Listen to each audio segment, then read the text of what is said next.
प्रिय विद्यार्थियों, online class में आपका स्वागत है। अब हम कक्षा 8 राजस्थान बोर्ड कक्षा 8 की पुस्तक का अध्ययन करेंगे। प्रथम अध्याय हमने पढ़ लिया था। आज दूसरा अध्याय है जिसका नाम है लाख की चूड़ियाँ। लाख की चूड़ियाँ कहानी कामतानाथ के द्वारा लिखी गई है। इसमें बताया गया कि कैसे मशीनी युग ने, कैसे मशीनों ने व्यक्ति के हाथ का कार्य छीन लिया, किस तरह से बेबस लाचार हो जाता है वो व्यक्ति जिसका काम मशीनों ने छीन लिया हो। उसी का वर्णन यहाँ पर किया गया। सारे गांव में बदलू मुझे सबसे अच्छा आदमी लगता था, क्योंकि वह मुझे सुंदर सुंदर लाख की गोलियां बनाकर देता था। मुझे अपने मामा के गांव जाने का सबसे बड़ा चाव ये था कि जब मैं वहां से लौटता था तो मेरे पास ढेर सारी गोलियां होती, रंग बिरंगी गोलियां जो किसी भी बच्चे का मन मोह ले। मन को अपने काबू में करना, मन मोहना, मन को अपने काबू में करना। वैसे तो मेरे मामा के गांव का होने के कारण मुझे बदलू को बदलू मामा करना चाहिए था, क्योंकि बदलू मामा के गांव का होने के कारण बदलू काका को क्या करना चाहिए था, बदलू मामा करना चाहिए था। परंतु मैं उसे बदलू मामा न कहकर बदलू काका कहा करता था, क्योंकि इस गांव के सभी लोग उसे, सभी बच्चे उसे बदलू काका कहते थे। जैसा कि गांव के सभी बच्चे उसे कहा करते थे। बदलू का मकान कुछ ऊंचे पर बना था। मकान के सामने बड़ा सा सैन था। सैन यानी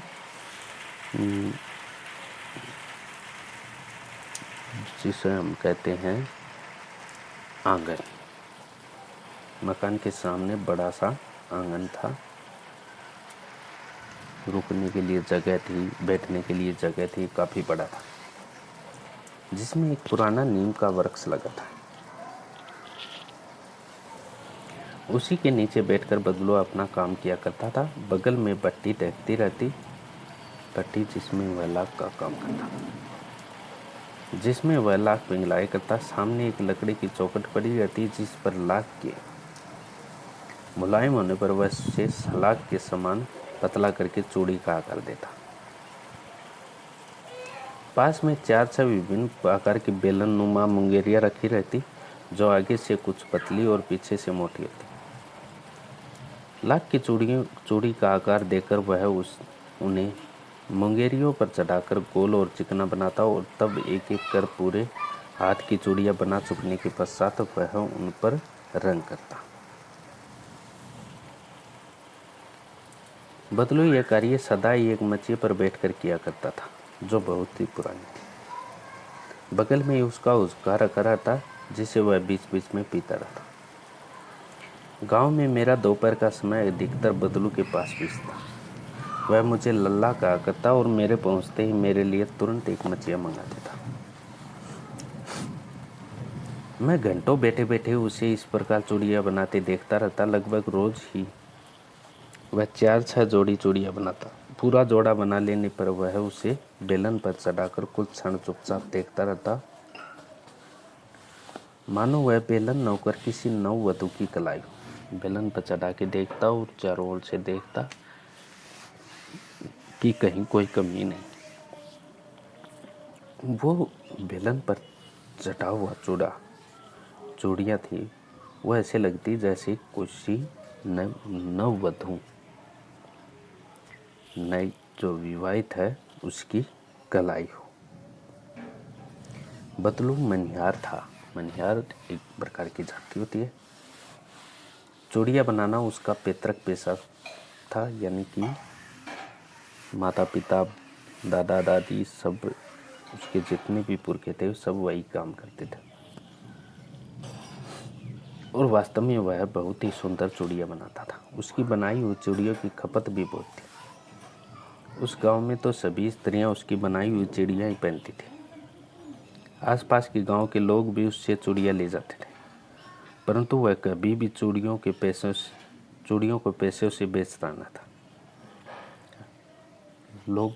गांव के लोग तो ले जाते थे, आसपास के लोग भी उसकी चूड़ियों को ले जाते थे, लेकिन वह चूड़ियों को पैसों में नहीं बेचता था, उसके बदले अनाज या और कोई अन्य वस्तु लेता था। उसका अभी तक वस्तु विनिमय का तरीका था। वस्तु विनिमय, वस्तु के बदले वस्तु देना, वस्तु विनिमय करना था।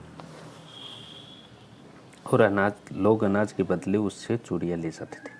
बदलू स्वभाव से बहुत सीधा था। मैंने कभी भी उसे किसी से झगड़ते नहीं देखा। हाँ, शादी विवाह के अवसरों पर वह उससे जिद पकड़ जाता था। जीवन भर चाहे कोई उससे मुफ्त चूड़ियाँ ले जाए, परंतु विवाह के अवसर पर वह सारी कसर निकाल लेता था। आखिर सुहाग के जोड़े का महत्व ही और होता है। मुझे याद है, मेरे मामा के यहाँ किसी लड़की के विवाह पर जरा सी किसी बात पर बिगड़ गया था, फिर उसको मनाने में लोहे लग गए थे।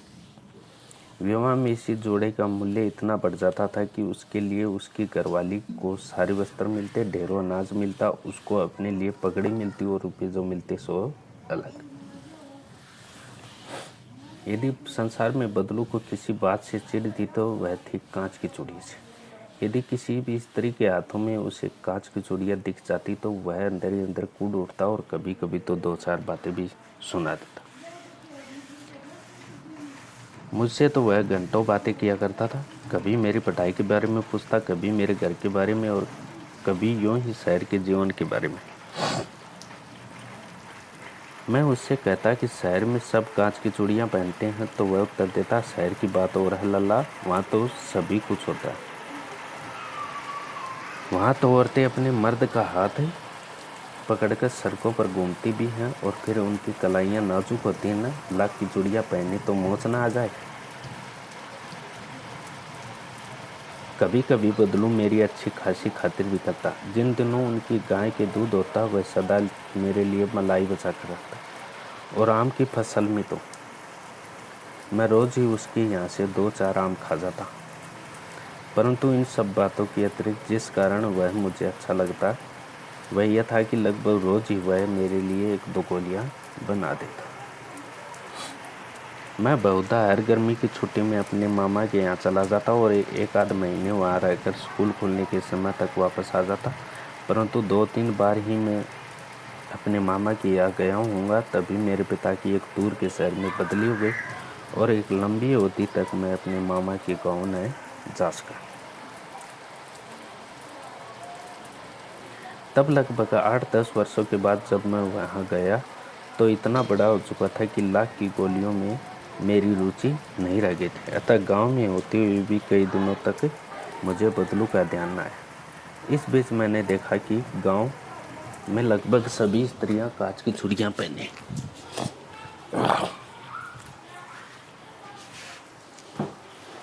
काफ़ी समय बाद बदलू अपने मामा के यहाँ गया।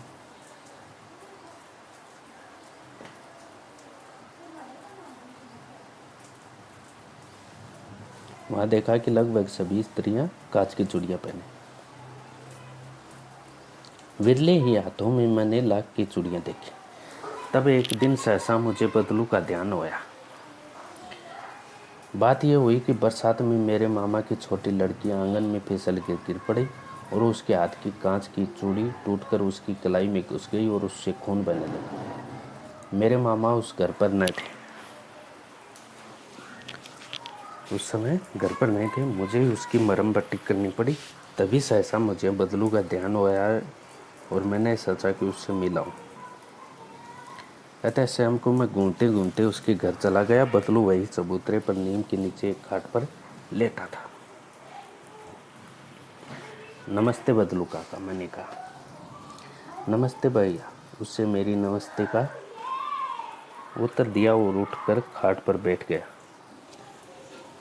परंतु उसने मुझे पहचाना ही नहीं और देर तक मेरी ओर निहारता रहा। मैं हूँ जनार्दन काका, आपके पास से गोलियां बनवा कर ले जाता था। मैंने अपना परिचय दिया। बदलू फिर भी चुप रहा, मानो वह अपने स्मृति पटल पर अतीत के चित्र उतार रहा। तब तब वह एकदम बोल पड़ा, आओ आओ लल्ला बैठो। बहुत दिन बाद गांव आई। हाँ, इधर आना नहीं है उसका काका, मैंने चारपाई पर बैठते हुए उत्तर दिया। कुछ देर फिर शांति रही। मैंने इधर उधर दृष्टि दौड़ाई, न तो मुझे उसकी मचिया ही नजर आई, न ही भट्टी। आजकल काम नहीं करते काका, मैंने पूछा। नहीं लल्ला, काम तो कई साल से बंद है। मेरी बनाई जुड़िया कोई पूछे तब तो गांव में कांच का प्रचार हो गया। वह कुछ देर तक चुप रहा, फिर बोला, मशीन युग है ना ये लल्ला।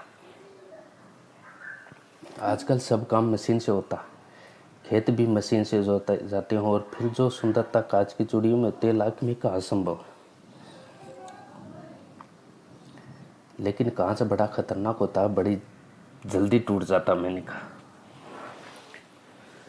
नाजुक तो फिर होता है ये लल्ला। कहते कहते उसे खांसी हो गई। वह देर तक खांसता रहा। मुझे लगा उसे दमा। अवस्था के साथ साथ उसका शरीर दर्द चुका था। उसके हाथों पर और माथे पर नसें उभर आई थी। जाने कैसे उसने मेरी शंका भांप ली और बोला, दमा नहीं है मुझे, फसली खांसी है। यही महीने 2 महीने से आ रहे, ये 10-15 दिन में ठीक हो जाएगी। मैं चुप रहा। मुझे लगा उसके अंदर कोई बहुत बड़ी व्यथा छिपी है। मैं देर तक सोचता रहा कि इस मशीन युग ने कितने हाथ काट दिए। कुछ देर फिर शांति रही, जो मुझे अच्छी नहीं लगी। आम की फसल अब कैसी काका? कुछ देर पश्चात मैंने बात का विषय बदलते हुए कहा, अच्छी है लाला, बहुत अच्छी है। उसने लहक कर उत्तर दिया और अंदर अपनी बेटी को आवाज दी, अरे रज्जू, लल्ला के लिए आम तो लिया। फिर मेरी ओर मुखातिब होकर बोला, माफ़ करना लल्ला, तुम्हें आम खिलाना भूल गया था। नहीं काका, आम तो इस साल बहुत खाए।